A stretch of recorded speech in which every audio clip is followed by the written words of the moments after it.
कुटुंबाच्या हत्याराशी आता नडलो तर डायरेक्ट मारला जाईल म्हणून तो त्याच बिट्समीच्या गँगमध्ये राहू लागला.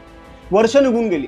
बिट्समी त्याला बाप विना अनाथ झालेला एक साधा मुलगा समजायचा, पण टायटस गपचूप स्वतःची ताकद वाढवत होता. जेव्हा तो 17 वर्षांचा झाला तेव्हा कडक मस्क्युलर बॉडी, आवाढव्य छाती आणि 240 किलो वजनाचा हा पैलवान जंगल हादरवत होता. आणि अशीच त्याने संधी साधली. 17व्या वर्षी टायटसने बिट्समीच्या डोळ्यात डोळे घालून चॅलेंज दिलं. त्यांच्यात भयंकर हाणामारी झाली. बिट्समीचा माज उतरवण्यासाठी टायटस त्याला उलटा पालटा करून हाणत होता.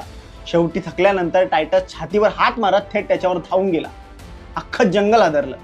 ज्या बिट्समीने टायटसचं बालपण हिरावून घेतलं होतं, त्याच्या बहिणीची हत्या केली होती, त्याला टायटसने जंगलात असं तुडवलं होतं, असं धुतलं होतं की बिट्समीने प्राणांची भीक मागितली होती. टायटसने त्याला सत्तेवरून खाली फेकून दिला आणि स्वतः जंगलाचा गॉडफादर बनला. पण बदला इथेच संपला नाही. खरा बदला तर पुढे होता. इथे टायटसने असं काय केलं ज्याने संपूर्ण वाईल्ड लाईफ सायन्सच हादरलं.